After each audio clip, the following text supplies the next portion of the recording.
আমরা লক্ষ্য করলাম ডক্টর মোহাম্মদ ইউনূস দুই নবীর নাম নিয়ে উনি বসে আছে। একটা মোহাম্মদ, হ্যাঁ? আপনি কি করলেন আমরা জানি না।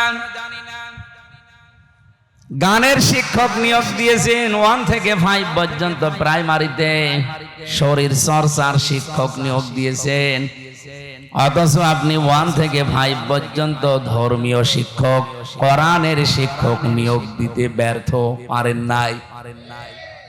এটা যদি রেকর্ড হচ্ছে জায়গা মতো চলে যাবে আমি জানি। বহু কিরামান কাতিবিন বিভিন্ন জায়গায় ওরা আছে, ওরা পৌঁছিয়ে দেবে। গোয়েন্দা বিভাগে যারা আছে, আপনারাও তো মুসলমান, 92% মুসলমানের এই দেশে। এটা শুধু হামজার আহ্বান না, 18 কোটি মানুষের দাবি একটাই, আমরা 1 থেকে 5 পর্যন্ত একজন আলেম শিক্ষক চাই। এই দাবি আছে না আমাদের? এই ক্যামেরা ওইদিকে ধরেন, লিল্লাহে তাকবীর। এটা যদি ডক্টর ইউনূস সাহেবের কাছে নাও যায়, আরো সে চলে গেছে, বলেন কিয়ামতের দিন আল্লাহ যেদিন বিচার করবে, জীবনে যদি কিছুই কবুল না হয়, এই হাত তোলার দৃশ্যটা দেখানো যাবে যে আল্লাহ আমি তোমার কোরআনের শিক্ষার পক্ষে ছিলাম। জোরে বলেন সুবহানাল্লাহ। একটা গভীর ষড়যন্ত্র চলছে। গানের শিক্ষক, নাচের শিক্ষক আপনি নিয়োগ দিতে পারেন মুসলমানের দেশে, শরীর কিভাবে চর্চা করা লাগে এই শিক্ষক নিয়োগ দেওয়া লাগে মুসলমানদের টাকায়, অথচ কোরআন আর হাদিস এর 100 মার্কের একজন শিক্ষক দরকার, এটা আজ পর্যন্ত এ দেশে হয় নাই। এমনকি আমরা দেখতে পাচ্ছি এই দেশে যত সরকারি প্রতিষ্ঠান আছে, কয়েকটা বাদ দিয়ে 100টার প্রায় 99টা প্রতিষ্ঠানে মসজিদ আছে, সেখানে ইমাম আছে, মুয়াজ্জিন আছে, খাদেম আছে। সেখানে পিয়নের বেতন 30,000, অথচ মসজিদের খতিব, ইমাম, মুয়াজ্জিনের বেতন 5,000, 6,000। এটা একটা বৈষম্য না?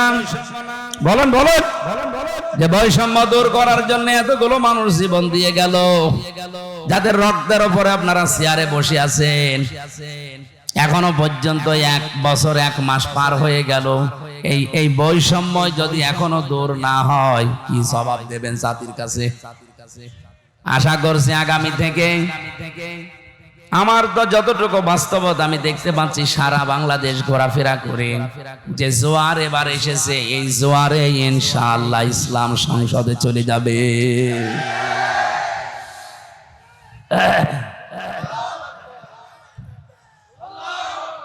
আল্লাহ রাব্বুল আলামিন ইসলামকে যদি এইবার সংসদ পর্যন্ত পৌঁছিয়ে দেয়, আমরা কথা দিতে পারি বাংলাদেশ জামাত ইসলামী থেকে সর্বপ্রথম কোরআনের যে নির্দেশ, ওই 4টা কাজ আগে আদায় করা হবে ইনশাআল্লাহ। আমি যতটুকু বিশ্বাস করি, এটা যদি সত্যি কায়েম হয়, এই 4টা কাজ যদি একটা একটা করে জারি হয়ে যায়, ইমাম সাহেব, মুয়াজ্জিন সাহেব, খতিব সাহেবদের এই যে আজ বৈষম্যের শিকার বানিয়ে রেখেছেন, এটা ইনশাআল্লাহ দূর হয়ে যাবে। বাইরের দেশগুলোতে যখন ঘোরাফেরা করি, হিন্দু রাষ্ট্র, পাশের দেশ প্রতিবেশী, এই যে কলকাতার দিকে তাকান, পশ্চিমবঙ্গের মমতা ব্যানার্জি একটা হিন্দু মহিলা, অথচ পুরা পশ্চিমবঙ্গের মসজিদের ইমাম, খতিব, মুয়াজ্জিন, খাদেম এবং ঝাড়ুদার পর্যন্ত সব রাষ্ট্র থেকে তারা বেতন দিচ্ছে সরকারি ভাবে। এতদিন যারা দায়িত্বে ছিলেন কি করেছেন আমি জানি না। শহীদ আল্লামা দেলাওয়ার হোসাইন সাইদি রহমতুল্লাহ আলাইহি, উনি একবার চেষ্টা চালিয়েছিলেন ইমামদের জন্য, কিন্তু 100 জনের 51 জন না হলে তো পাস হয় না। এই জন্য আল্লাহর বান্দারে কথাটা পাস হয়নি। আমরা আগামী থেকে 300 এমপির ভেতরে এবার 151 জনকে এমন ভাবে পাঠাতে চাই যারা কোরআনে কারিম বুকে নিয়ে সংসদে যাবে। এই বৈষম্য দূর করাই লাগবে ইনশাআল্লাহ। বলেন ইনশাআল্লাহ। দিনের শিক্ষা এই জন্য খুব মারাত্মক, এটা দরকার। সেই সিস্টেম আপনারা বন্ধ করে দিয়েছেন। ক্লাস 5-এ ক্লাস 8-এ আগে ভিত্তি পরীক্ষায় 100 মার্কের কোরআন হাদিস ছিল। এখানে যারা উস্তাদ আছে, যে আমার বন্ধু, উনিও এক জায়গায় শিক্ষকতা করেন। জিজ্ঞাসা করলে উনিও বলবে 1 থেকে 5 পর্যন্ত পড়ার পরে বৃত্তি পরীক্ষা দেয় ছেলে মেয়েরা। ক্লাস 8-এ বৃত্তি পরীক্ষা দেয়। অথচ এই 15.5 বছরে যারা দায়িত্বে ছিল, দাদাদের কথা মতো তারা এই 2টা জায়গা থেকে কোরআন হাদিসের 100 মার্ক তুলে দিয়েছিল। ওরা সরাসরি বলে নাই যে কোরআন হাদিসের মার্ক চলবে না, পড়া যাবে না। এমন কায়দা কৌশলে এগিয়ে যাচ্ছিল। আমার দাদা বলছিলেন এক লোক নাকি তার বউকে খুব পিটাতো। ওর বউ বলছে, যেভাবে আমারে পিটাও তুমি কি আমারে রাখবা না, তালাক দিয়ে দিবা? স্বামী বলছে, কিলের ওজন দেখে টের পাও না। ওরা যা আরম্ভ করেছিল, আল্লাহ পাক যদি দয়া করে আগস্টের 5 তারিখে ওদেরকে এই নেককারজনক অবস্থায় বিদায় না দিত, আমার মনে হয় এই দেশ যেভাবে এগিয়ে যাচ্ছিল, 1 বছরে দেশ রসাতলে চলে যেত। অন্তত আমরা যারা এখানে আছি, আমাদের সবার এক কথা, আমরা 1 থেকে 5 পর্যন্ত ছেলে মেয়েরা যারাই পড়বে তারা যেন কোরআন হাদিস 100 মার্কের পড়তে পারে। বলেন, দিনের শিক্ষা দেওয়া লাগবে আপনার মেয়েটাকে। 4 নম্বরে তাকে সৎ পাত্র দেখে আপনি পাত্রস্থ করবেন। নবীজি বলেন, এই ফেরেশতাদের দোয়ার ভেতরে 4টা শর্ত ছিল, যদি কেউ পালন করতে পারে, আল্লাহর দয়া, আল্লাহর রহমত ওই মা বাবা, ওই গার্জিয়ানের উপরে কতদিন থাকবে জানো? শুধু ইলা দুনিয়া পর্যন্ত না, ইলা ইয়াউমিল কিয়ামাহ, কিয়ামত পর্যন্ত আল্লাহর রহমত থাকবে। এই মেয়ের বাবা, এই মেয়ের মা যদি কিয়ামতে বিপদেও পড়ে যায়, এই মেয়েটার কারণে মহান আল্লাহ তাদেরকে নাজাত দিয়ে দেবেন। এই জন্য মেয়ে যাদের আছে কোনো চিন্তা করবেন না, আল্লাহ আপনার উপরে খুশি আছে, এই জন্য এটা দিয়েছে। 2 নম্বরে, আল্লাহ যদি আর একটু বেশি খুশি হয় কারো উপরে, রব্বুল আলামিন তখন তার বাড়ি হচ্ছেন মেহমান পাঠিয়ে, আপনি খুশি না মানে? 3 নম্বরে, আল্লাহ যদি আর একটু বেশি খুশি হয়, তখন আল্লাহ ওই মানুষটার শরীরে, পরিবারে রোগ শোক দিয়ে দেয়। এই জন্য রোগ ব্যাধি হলে আপনি রাগ করবেন না, মনে করবেন আমার গুনাহ আল্লাহ পাক মাফ করে আমাকে নিষ্পাপ করছে। এমনকি শরীরের ভেতরে যে ফট বিভিন্ন ফোঁটা ওঠে, টিপ দিলে সাদা কি যেন বের হয়, আপনি মনে করবেন এই যে ব্যথা অনুভব হয়, এর দ্বারাও একটা পাপ মাফ হয়ে যায়। মানুষের শরীরে যদি জ্বর আসে, যে শরীর গরম হয়, এটার দ্বারা যে কষ্ট পায় মানুষ, মুমিনের এর দ্বারাও পাপ মোচন হয়। এই জন্য আল্লাহ বেশি খুশি হলে তাকে রোগ এবং ব্যাধি দেয়। 4 নম্বরে, রব্বুল আলামিন সর্বশেষ যখন সব চাইতে বেশি খুশি হয়ে যায় এলাকার উপরে, তখন এলাকায় আল্লাহ বৃষ্টি নাজিল করেন। জোরে বলেন সুবহানাল্লাহ। দুনিয়ায় কারো সাধ্য নেই বৃষ্টি দেওয়ার, এ দায়িত্ব শুধুমাত্র কার? এই যে আল্লাহ সব চাইতে বেশি খুশি হন এই 4টা কাজে, কিন্তু আমরা এই 4টা কাজে নারাজ। অথচ আল্লাহ পাক যে 4টা কাজ সবচাইতে বেশি ঘৃণা করেন, উনি অপছন্দ করেন, নারাজ হয়ে যান, রাগান্বিত হন, ওই 4টা কাজ আমরা পেলে আনন্দ করি। তার 1 নম্বরে যৌতুক।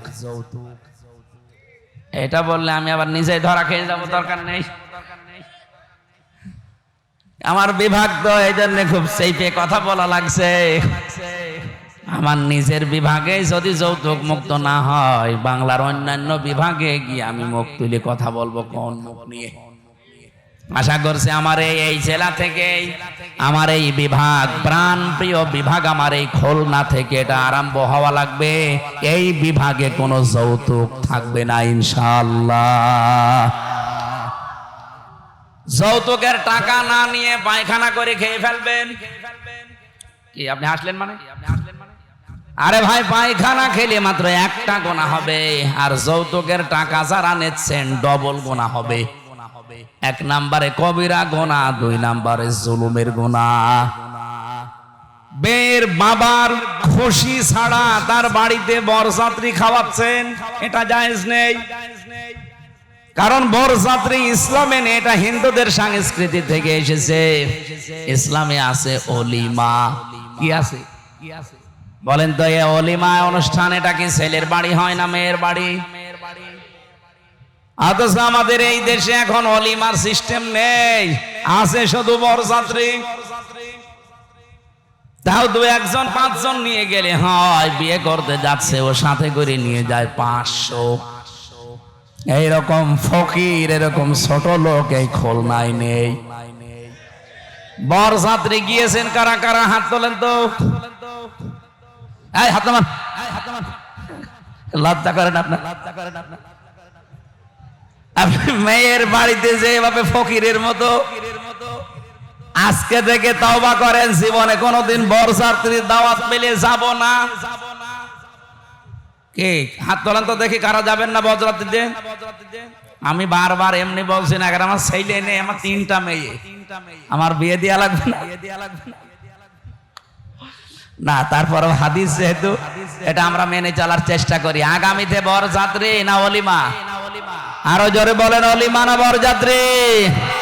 কোন বরযাত্রী সিস্টেম থাকবে না ইনশাল্লাহ। এই বিভাগ থেকেই এই সংস্কার আমরা আরম্ভ করতে চাই।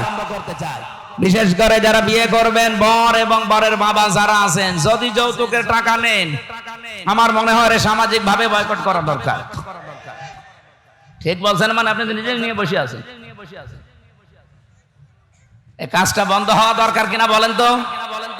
2 জন মহিলা ছিল আমাদের মাথার উপরে, অথচ এই কাজটা তারা আজ পর্যন্ত বন্ধ করতে পারে নাই। খালি নারীর অধিকার, নারীর অধিকার নিয়ে চিল্লিয়েছে। এটা নারীর অধিকার না, ইসলাম এই অধিকার তাদেরকে দিয়েছে। এবার যদি ইসলাম আসে, বাংলাদেশে ঝাঁটা পিটা করে যৌতুক বিদায় করা হবে ইনশাআল্লাহ। আল্লাহ রাগান্বিত হয়ে যান এই যৌতুকের এই সিস্টেম যখন চালু থাকে। 2 নম্বরে আল্লাহর এগিয়ে যান। যেই সমাজে সুদ আর ঘুষ, এই 2টার প্রচলন বেড়ে যায়, আল্লাহ রাব্বুল আলামিন তখন ওই সমাজের প্রতি রাগান্বিত হয়ে যায়। বাংলাদেশে একটা ঘর এখন নেই যেখানে ঘুষ নেই। যদি বলেন যে না আমি ঘুষ খাই না, এটা আমি মানি, কিন্তু বলেন যদি আমি ঘুষ দেই না, না আমি এটা বিশ্বাস করি না। এদেশে এমন একটা সিস্টেম আমরা বানিয়ে ফেলেছি, ঘুষের নাম পর্যন্ত পাল্টিয়ে রেখেছি হাদিয়া। কথা বলেন না কেন? আল্লাহর কোন নিষিদ্ধ বিষয়কে আপনি যতই সুন্দর মোড়ক দেন না কেন, ওটা বৈধ করা সম্ভব? দোকানের নাম লিখে দিয়েছে বিসমিল্লাহ মদের ভান্ডার। সুদ যেটা মারাত্মক, টাকা ছেড়ে রাখে, টাকা আসে 100 টাকায় 120 টাকা দেয়। এ পাবলিক দেশে নেই।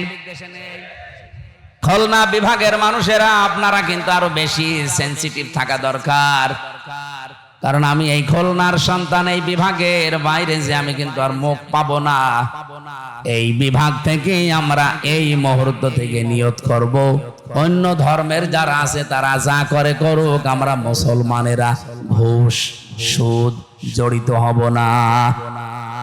না, ঘুষের ওইটা সম্ভব না, ওটা রাষ্ট্রের নিয়ম নীতি দরকার, ওটা ইসলাম আসলে ইনশাল্লাহ কায়েম হবে। কিন্তু সুদের এই বিষয়টা আমরা নিজেরাও এখন ছাড়ার চেষ্টা করলে পারি। যারা 100 টাকা দিয়ে রাখেন, মাসে মাসে 120 টাকা নেন, আপনি কি জানেন আপনি কত বড় অন্যায় আছেন? নিজের মায়ের সাথে আপনি জিনা করছেন। আরে ভাই, খাওয়া যায় তাই বলে সব খাওয়া যায়? এই খাওয়াগুলো একটু হালকা বন্ধ করা লাগবে। আপনি সুদ বাদ দিয়ে অন্য কোন সিস্টেমে আপনি চেষ্টা করেন, আমার আল্লাহ বরকত দেবে। সুদের এই ব্যবসায় যারা নিয়োজিত আছেন, আল্লাহর কসম চর্মচোখে দেখতে মনে হবে বিশাল সম্পদের পাহাড় তৈরি হচ্ছে। এক দিক থেকে টাকা আসলে 5 দিক থেকে আল্লাহ সব খসিয়ে দেবে।